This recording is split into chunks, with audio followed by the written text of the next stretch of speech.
అందరికీ నమస్తే. ఆంధ్రప్రభకి స్వాగతం. నేను మీ సంతోషి. ప్రస్తుతం మనతో ఇందు శేఖర్ గారు ఉన్నారు. నమస్తే సార్. నమస్కారం అమ్మా. అంటే ఇప్పుడు స్వాతంత్రం వచ్చి మనకి చాలా ఏళ్ళు అవుతుంది. కరెక్ట్. కాకపోతే మనకి మరి పాఠ్య పుస్తకాలు, ఈ స్టడీస్ ఇవన్నీ కూడా ఎందుకు మార్చలేదు? ఎడ్యుకేషన్ అంతా కూడా అంటే ప్రభుత్వాలు మారుతున్నా కూడా ఏమైందంటే ఈ అసలు ఉన్నటువంటి మేధావి వర్గం కానీ లేకపోతే ఈ ఎడ్యుకేషన్ వ్యాసాలు రాసి ఆ కంపైలేషన్ చేసి ఆ ఎడిటర్స్ కానీ వీళ్ళందరూ కూడా they are all products of British education system. Okay. మా నాయన వాళ్ళ వాళ్ళ టీచర్లు 1850లలో బ్రిటిష్ వాళ్ళకి అర్థమైపోయింది ఈ దేశాన్ని పరిపూర్ణంగా ఎల్లకాలం పరిపాలించాలంటే వీళ్ళల్లో దేశభక్తి జాగృతం కాకూడదు. 1857 దెబ్బలో ఆ దెబ్బతో వాళ్ళకి అర్థమైంది, అమ్మో ఈ దేశంలో ప్రజలు జాగృతమయ్యారంటే తరిమేస్తారు. తరమకుండా ఉండాలంటే వీళ్ళు చూడడానికి ఒక కొబ్బరికాయలాగా ఉండాలి. కోకోనట్ అంటారు. కొబ్బరికాయ ఎట్లుంటుంది? బయటకి బ్రౌన్ కలర్ లో ఉంటుంది, లోపల ఎట్లా ఉంటుంది? తెల్లగా ఉంటుంది. అట్లాగే ఉండాలి మనం కూడా. మన చర్మం రంగు అంతా బ్రౌన్ ఉండాలి, కానీ లోపల బుర్ర మాత్రం అంత తెల్లోళ్ళకి అనుగుణంగా ఉండాలి. కాబట్టి అట్లాంటి ఎడ్యుకేషన్ సిస్టమ్. అందుకనే మనకేం అవేం పెట్టదు. అదే చదువుకుంటూ అందులోంచి వచ్చినటువంటి వాళ్ళే. కాబట్టి మన మొదటి ప్రధానమంత్రి నెహ్రూ గారు అన్నారు, నేను సంస్కృతి చేత ఒక ముస్లింని, తర్వాత విద్య చేత ఒక క్రిస్టియన్ని, కానీ దురదృష్టవశాత్తు నేను ఒక దౌర్భాగ్యవశాత్తు నేను ఒక హిందువుగా పుట్టాను అని ఒక స్టేట్మెంట్ ఇచ్చారు. This is statement given. తర్వాత ఈ విద్యా విధానాన్ని మార్చాలంటే దానికి దేశం పట్ల, సమాజం పట్ల గౌరవం ఉన్న వాళ్ళు, ఈ సంస్కృతిలో మమేకమైన వాళ్ళు ఉండాలి. అట్లాంటి వాళ్ళు లేరా అని కాదు, ఉన్నారు. నేతాజీ సుభాష్ చంద్రబోస్ ఉన్నారు, సావర్కర్ ఉన్నారు, తిలక్ ఉన్నారు. ఇలాంటి వాళ్ళు ఎడ్యుకేషన్ సిస్టంలో పెట్టకుండా మనకి మొట్టమొదటి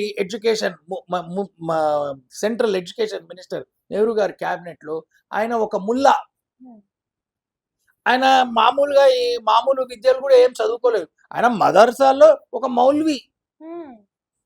ఆయన ఎడ్యుకేషన్ సిస్టమ్ పెట్టారు. ఆయన ఎడ్యుకేషన్ మినిస్టర్ గా మొట్టమొదటి 1952లో ఆయన మౌలానా అబుల్ కలాం ఆజాద్. మౌలానా గారు ఎక్కడ చదువుకున్నారు? మదర్సాలో చదువుకున్నారు. మదర్సాలో చదువుకున్న ఆయన మన హిందూ వీరుల గురించి చెప్తారా? చెప్పరు. అట్లనే ఆ తర్వాత అనేక మంది, నేను ఆ పేర్లు కూడా ఉండేవాళ్ళు, ఎవరు ఫక్రుద్దీన్ అలీ అహ్మద్ అని, ఇట్లా అందరూ వరుసగా ఒక 7-8 మంది ముస్లిం ఎడ్యుకేషన్ మినిస్టర్స్ ఉన్నారు. So that system continued. And Nehru not his government వాళ్ళకి ఈ వ్యవస్థని మార్చాలని లేకుండింది.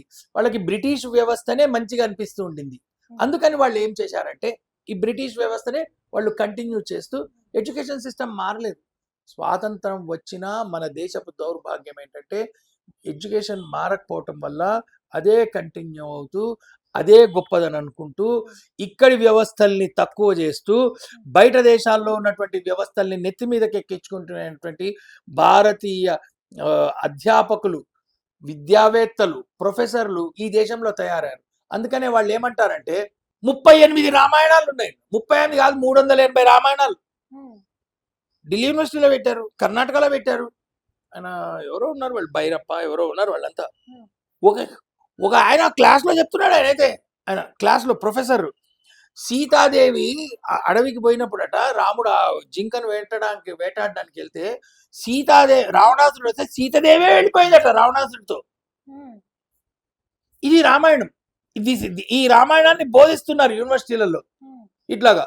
ఇంకోటి ఏం చెప్తున్నారు, ఇప్పుడు మనం చూస్తున్నాం కదా, రాముడే దుర్మార్గుడు, రావణుడు కరెక్ట్ గానే చేశాడు. ఇది నేను నా చెవులతో స్వయంగా 7వ క్లాస్లో విన్నాను. హైదరాబాద్ పబ్లిక్ స్కూల్లో చదువుకునేటప్పుడు మా తెలుగు సార్ చెప్పాడు. నేను అనుకున్నా, నేను చిన్నపిల్లలకి ఏముంటుందండి, 7వ క్లాస్ 8వ క్లాస్ పిల్లలకి అంత విచక్షణ ఉండదు. దుర్యోధనుడు కరెక్ట్, యుధిష్ఠిరుడు తప్పు. దుర్యోధనుడు కరెక్ట్ గానే ద్రౌపది యొక్క బట్టలు విప్పించాడు. ఇది చెప్తున్నాడు వాడు తెలుగు సార్. అంటే మనం ఏం చేస్తున్నాము, ఏమిటి అసలు సంస్కృతి ఏమిటి? ఇప్పుడు ఇవాళ అడగచ్చు. ఇవాళైతే నేను అడుగుతా, మంచిది సార్ అట్లా దుర్యోధనుడు కరెక్ట్ అయితే మరి మీ ఆవిడని కూడా పంపిస్తారా? మరి మీ ఆవిడ బట్టలు కూడా ఇప్పిస్తాడు దుర్యోధనుడు అని అడగచ్చు కదా, అవునా కదా?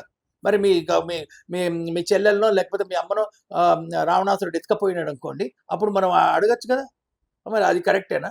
అప్పుడు మేము చిన్న పిల్లలం కదా, మాకు తెలియదు. ఇట్లాంటి విచిత్ర వాదన. రావణాసురుడు దసరాకి రామ్లీలాకి రావణాసురుడు అంటే రావణదానం కాదు, రామదానం చేస్తారట. రాముణ్ణి తగలబెడతారు. దీపావళికి లక్ష్మీదేవి పూజ కాదు, నరకాసురుణ్ణి పూజ చేస్తారు. ఎవడు నరకాసురుడు? వాడు అనేక మంది ఆడపిల్లల్ని ఎత్తుకవచ్చుకొని వాడి కోటలో దాచుకున్నాడు 16,000 మంది ఆడపిల్లల్ని. అంటే ఇట్లాంటి విచిత్రమైన విపరీత వ్యాఖ్యలు చేసేటువంటి వాళ్ళు ఆ ఎడ్యుకేషన్ సిస్టంలో తయారయ్యారు. కాబట్టి ఈ దేశాన్ని ఎవడు పడితే వాడు వచ్చి దోచుకోవచ్చు. ఈ దేశంలో హిందూకు అనేటువంటి వాడికి ఒక అస్తిత్వం లేదు. ఈ హిందూ యొక్క గౌరవాలకి, లేకపోతే హిందూ దేన్నైతే గౌరవిస్తాడో వాటిని పట్టించుకోవాల్సిన అవసరం లేదు అనేటువంటి భావజాలం ఉన్నటువంటి విద్యా వ్యవస్థ. దానికి తెలవనటువంటి వాళ్ళు ఇప్పుడు ఈ చావా సినిమా వచ్చేటప్పటికి వాళ్ళు ఏం చేస్తున్నారు, ఇదేంటిది, మీకు చాలా మంది చావా సినిమా చూసేవాళ్ళు, వాళ్ళకి ఈ సినిమా చూసి వస్తున్నారు కదా, వాళ్ళకి శివాజీ ఎవరో తెలియదు. అంతే కదా, మీరు మీ జనరేషనే కదమ్మా సినిమా చూస్తున్నారు కదా, అవునా? మీ ఫ్రెండ్స్ వాళ్ళే కదా. ఎవరికైనా సినిమాలో మరి శివాజీ తెలుసా? అయితే శివాజీ కత్తి పట్టుకుంటాడు, గుర్రం పట్టుకుంటాడు తప్ప ఏం చేశాడు, ఎందుకు శివాజీ గొప్ప, ఆ సంభాజీ మహారాజు ఇదేంటిది ఇంత వికృతంగా ఉంది, ఇంత దుర్మార్గుడు ఔరంగజేబు అని ఏడుస్తున్నారు జనాలు. చాలా థ్యాంక్స్ సార్, చక్కగా వివరించారు.